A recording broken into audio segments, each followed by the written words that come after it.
Estimados amigos, bienvenidos a esta nueva emisión de su programa Global Energy a través de la plataforma digital edudigitalmedia.com, que nos cede gustosamente la Florida Global University aquí en Miami. Ciertamente este es el último programa que tendremos este año 2019. Regresaremos el el 7 de enero del año 2020.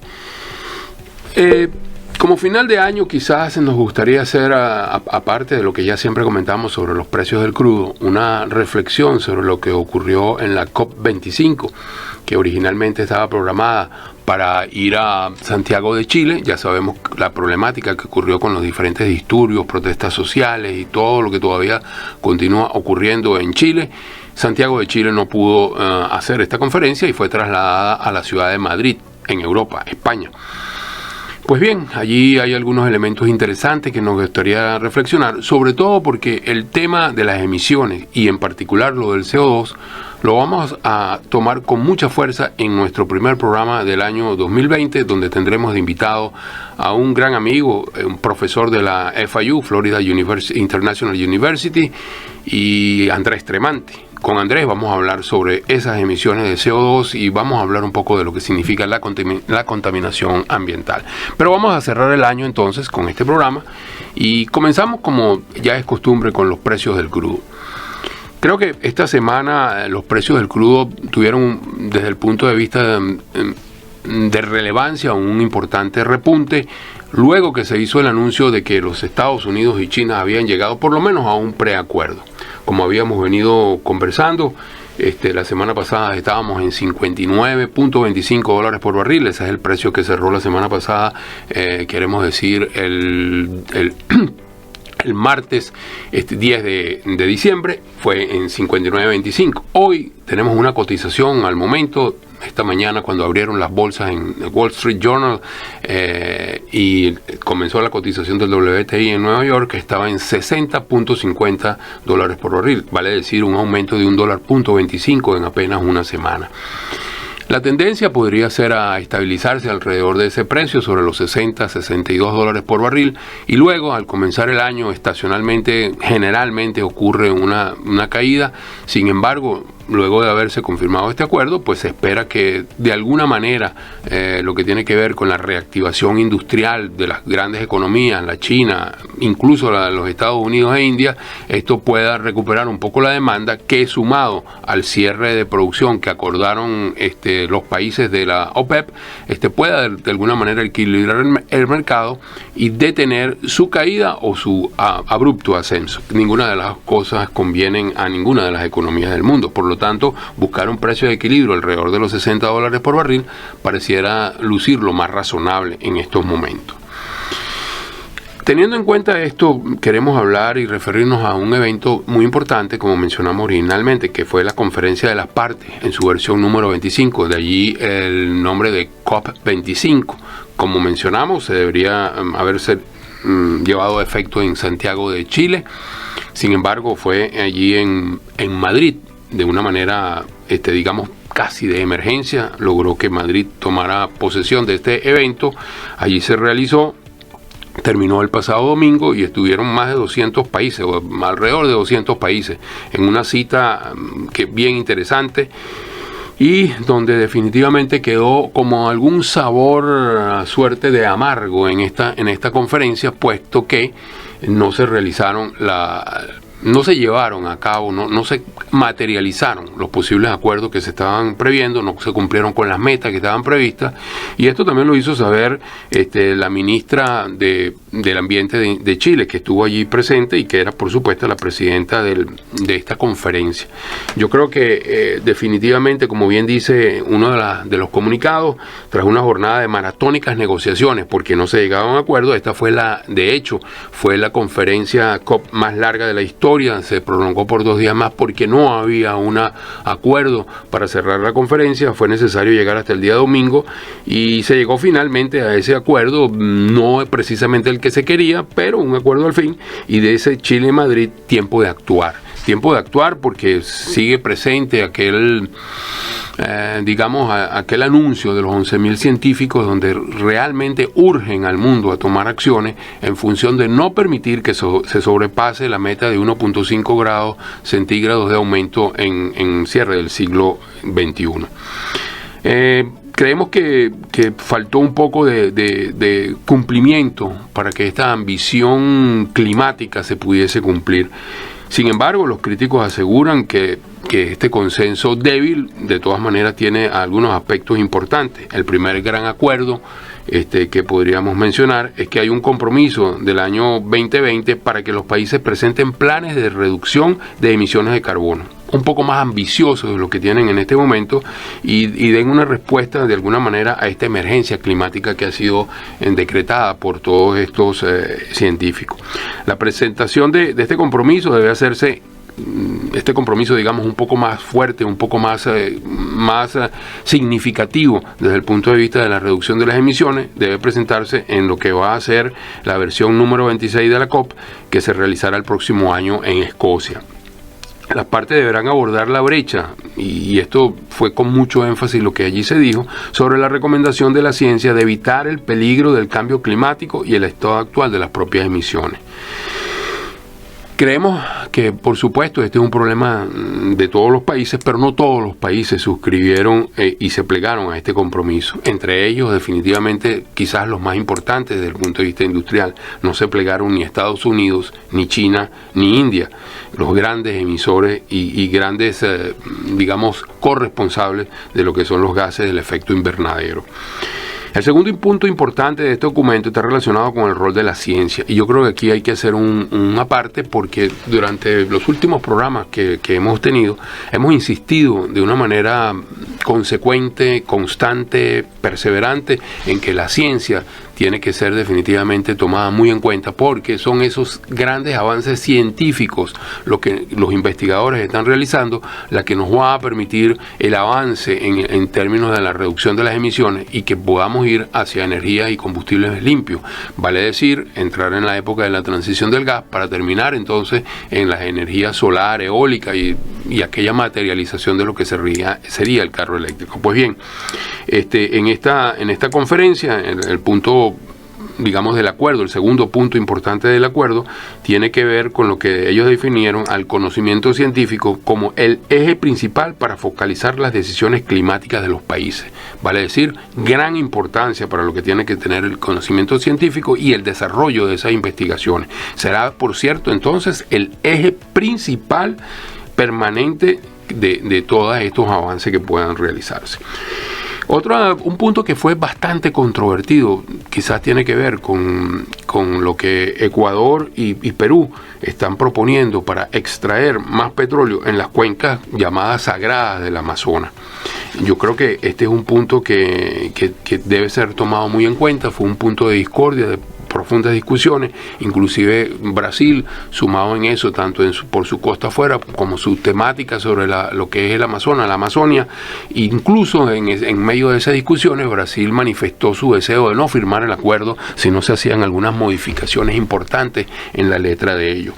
Y esto se logró, y aunque Brasil dijo que no estaba satisfecho con los cambios, aceptó firmarlo. Entonces, la señora Carolina Smith, que así se llama la ministra del Ambiente de Chile, dijo que definitivamente habían muchas sensaciones encontradas durante estos puntos durante la conferencia, y que si bien es cierto que los acuerdos alcanzados son importantes, también afirmó que no son suficientes y por lo tanto queda esa sensación de tema no cumplido. El mundo nos está mirando, dijo ella, y espera soluciones concretas más ambiciosas, y sobre eso hay que urgir definitivamente a todos estos países. Nosotros no estamos tratando de tomar un partido a ultranza de lo que quiere decir que el cambio climático se produce por las emisiones y que lo produce el factor humano. Podemos conversar sobre ese punto. Lo que sí es cierto es que hay claras evidencias de la contaminación ambiental, hay claras evidencias de las emisiones y de que estas emisiones tienen un efecto negativo y que por lo tanto están bajo control de los humanos. Y si están bajo nuestro control, hay que evitarlo y trabajar en función de que esas emisiones no se produzcan.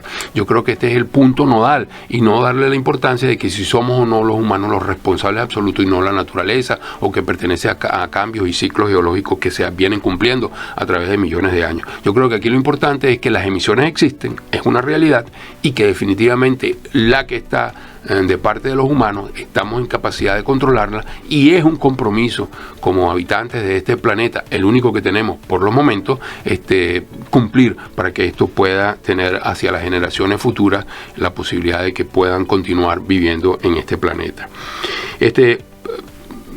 Volvemos a decir, los 11.000 científicos declararon que la catástrofe climática es necesaria evitarla para evitar un sufrimiento que puede ser de incalculables proporciones hacia finales del siglo. Y creo que las nuevas generaciones están esperando mucho más de las decisiones que se tomen ahorita, y ellos van a continuar tomando ese tipo de decisiones, pero definitivamente hay que empezar ya. Creo que estamos tarde, pero sin embargo hay que empezar.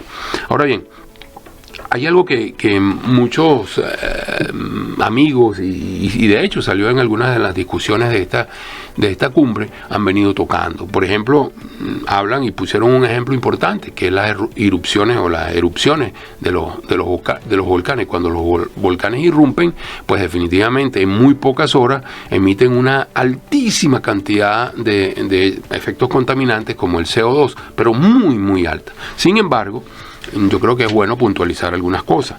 La actividad humana genera 60 veces, por lo menos 60 veces, la cantidad de dióxido de carbono que liberan los volcanes cada año. Quiero decir, en muy pocas horas, una erupción volcánica emite grandísimas cantidades de CO2, pero afortunadamente estas erupciones grandes y violentas definitivamente no son todo lo frecuente que alguna gente piensa, y como son muy poco frecuentes, muy breves, la comparación con las emisiones que vienen por las actividades humanas, pues definitivamente estas superan a la de los volcanes. Yo creo que es importante que esto se tome en cuenta, y no estamos diciendo que no sea así, pero las actividades humanas, principalmente por la quema de carbón, por lo que son el consumo de combustibles fósiles, sobre todo en el sector transporte. También hay la producción de cemento, la deforestación, los cambios en el pasaje. Mucha gente no toma en cuenta los países que han sido deforestados. Haití es un país deforestado. Hay una preocupación profunda en Honduras por la deforestación, porque la gente está, usando la leña para cocinar. Hay una profunda preocupación por la deforestación que los incendios producen en la Amazonia, particularmente en Brasil y en la frontera hacia Bolivia. Este año así ha sido, y creemos pues que este efecto emitieron durante estas actividades humanas, emitieron aproximadamente 40.000 millones de toneladas métricas de dióxido de carbono en el 2015, como última medida cierta y comprobada. Yo creo que nos tiene que llamar la atención. Desde el comienzo de la revolución industrial, así llamada, más de 2 billones de toneladas métricas de dióxido de carbono han sido lanzadas a la atmósfera producto de la actividad humana. Y esto creo que es una cifra que no podríamos compararla en modo alguno con las emisiones de los volcanes. Ahora bien, la actividad volcánica actual parece estar realmente disminuida en comparación con las emisiones de dióxido de carbono que estamos generando con la quema de combustible, y son mucho menos frecuentes de las que eran en el pasado. Algunos geólogos me han planteado que la hipótesis de que hace 250 millones de años una extensa inundación de lava emanó de manera continua desde la Tierra en Siberia, y según ellos, tal vez por cientos de miles de años, esta erupción a gran escala y de larga duración elevó las temperaturas globales. Lo que está sucediendo es que eso no es exactamente lo que ocurre en este momento con las erupciones volcánicas. Por lo contrario, son mucho menos frecuentes y se están dando menos intensas de lo que habíamos visto en el pasado. Lo que sí es cierto es que definitivamente las emisiones que son ocasionadas por la actividad humana se ha medido en alrededor de 60 veces las que ocurren por los volcanes en los tiempos actuales. Ahora bien, también hay algo importante que otros amigos científicos me han apuntado, y es que ellos consideran que más que calentar el clima global, los volcanes también tienen un efecto de reducción en la temperatura, y a uno en principio esto le pega y llama la atención.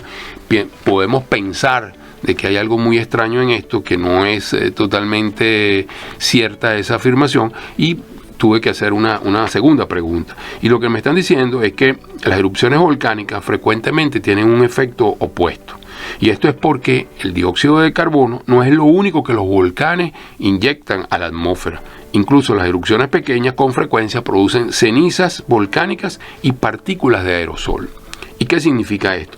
Bueno, de acuerdo con lo que me estuvieron explicando, estas pequeñas erupciones o grandes, los aerosoles volcánicos reflejan la luz solar de regreso al espacio, enfriando el clima global. Vale decir, los rayos no terminan de penetrar totalmente en la atmósfera, son reflejados y se devuelven hacia el espacio exterior. Y esto permite pues que definitivamente exista una reducción en la parte climática. La erupción de 2015, del año 1815, me la comentaba un amigo, en Monte Tambora produjo suficientes cenizas y aerosoles como para suspender el verano en Europa y en América del Norte en 1816. O sea, fue tal la reducción de la temperatura que produjo un cambio climático en positivo, en baja temperatura, que pasó por debajo de la mesa, pues podríamos decirlo de manera coloquial, lo que fue el verano en ese año 1816.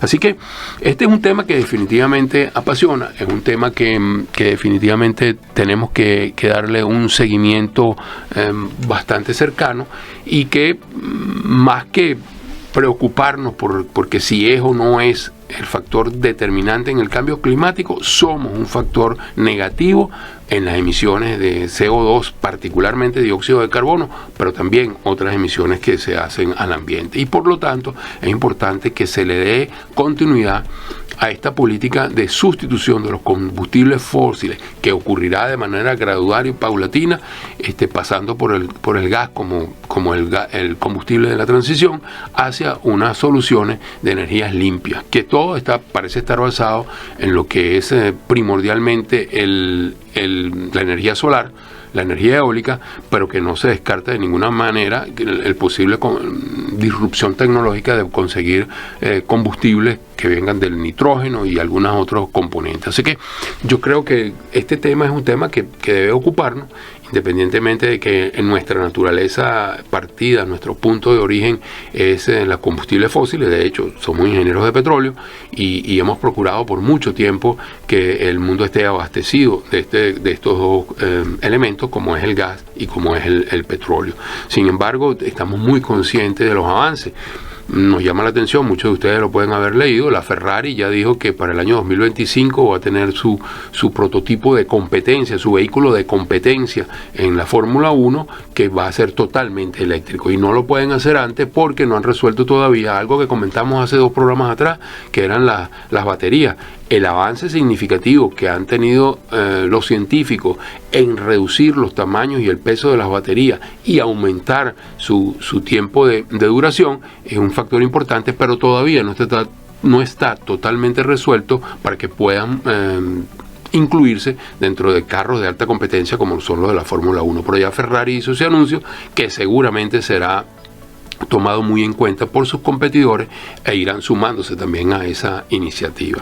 Así que esto va a ser un tema que nos va a estar ocupando definitivamente durante todo el año 2020.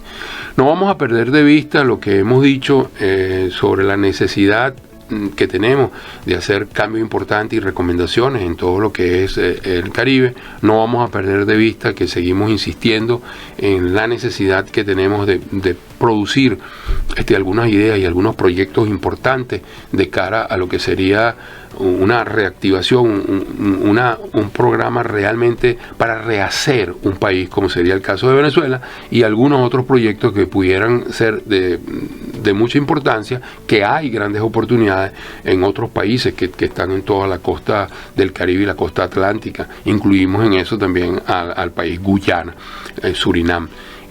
Que por cierto, Guyana, ya lo anunciaron claramente, será la nueva provincia petrolera de América del Sur. Lo hemos dicho en algunas oportunidades, lo vamos a repetir. El objetivo es que en el año 2025 Guyana piensa estar produciendo alrededor de 1,5 millones de barriles, lo cual es una cifra significativamente importante. Tan importante es que es el doble de lo que produce Venezuela en este momento. Y yo creo que si nosotros hacemos un ejercicio y tomando sobre la base de que estamos produciendo alrededor de 700,000 barriles y se produjera un cambio en el modelo político que implicara una cuantiosas inversiones, un cambio en la forma de hacer en la industria petrolera, sería muy complicado que en los próximos 5 años nosotros pudiéramos pasar de 700,000 barriles a 1,5 millones de barriles. Estaríamos hablando de un crecimiento de 800,000 barriles, lo cual implicaría un promedio de más o menos unos 160,000 barriles interanuales, que en términos, digamos, cuantitativos no luce inalcanzable, pero sabemos muy bien el grado de destrucción absoluta y total en que se encuentra el sector de los hidrocarburos en Venezuela, lo cual podría dificultar que ese objetivo se diera. Así que en todo caso, en el 2025, si tuviésemos la buena pro y comenzáramos lo antes posible, tal vez podríamos estar compitiendo con Guyana. Esa es, por un lado puede verse como la tragedia y por el otro lado puede verse como el gran reto que tendríamos en Venezuela. Así que no vamos a perder de vista esto, no vamos a dejar de ninguna manera de seguir hablando del petróleo, de las incorporaciones que se están haciendo, algunas. Tal vez tomaremos un tiempo para conversar un poco sobre esa posibilidad que hay ahora también de explotar el petróleo no convencional, los esquistos en California, que tiene alterado a los ambientalistas en ese estado, en los Estados Unidos, pero hay limitaciones importantes que a nosotros nos parece que mucho más que una realidad son todavía algunas declaraciones que tenemos que tomar en cuenta. Así que casi ya para ir cerrando nuestro programa, el último programa del año 2019, lo que nos queda pues es recomendarles a todos ustedes que traten de pasar unos días los más felices que puedan. Nosotros tuvimos oportunidad de asistir, desde nuestro punto de vista somos católicos, a la iglesia, y en ese momento el sermón de Adviento decía muy claramente: tratemos de mantenernos alegres, que nadie nos robe la alegría. Yo creo que eso es algo que no podemos permitir, más allá de la situación terrible que en muchos lugares se vive, más allá de las complicaciones que muchos de nosotros podemos tener. Yo creo que es muy importante mantener la alegría. La alegría es como el combustible que definitivamente nos da fuerza y nos da ese vigor para continuar. Yo creo que ya la semana que viene, el próximo 24, se produce la Navidad. Rescatemos lo que significa el espíritu de la Navidad, que está allí envuelto. Definitivamente es algo muy importante. Deseemos feliz Navidad, porque quienes somos católicos así lo hacemos. Respetemos las creencias. Yo creo que es una temporada de entendimiento, de comprensión, y esperemos con mucha alegría, pero también con mucha esperanza, que el año 2020 sea un año para todos lo mejor que sea posible, de prosperidad y de mucha salud. Así que nosotros desde aquí, desde Global Energy, a través de la plataforma digital que nos permite que esta transmisión se dé, edudigitalmedia.com, y muchísimas gracias por esta oportunidad que nos ha dado la Florida Global University de estar con ustedes. Y repetimos, el próximo año vamos a tener muchas sorpresas, vamos a venir con mucho más ánimo, y tengan la plena y absoluta seguridad de que compensaremos esa confianza que ustedes han depositado en nosotros. Así que hasta el próximo año, feliz Navidad, y les deseo lo mejor para el 2020.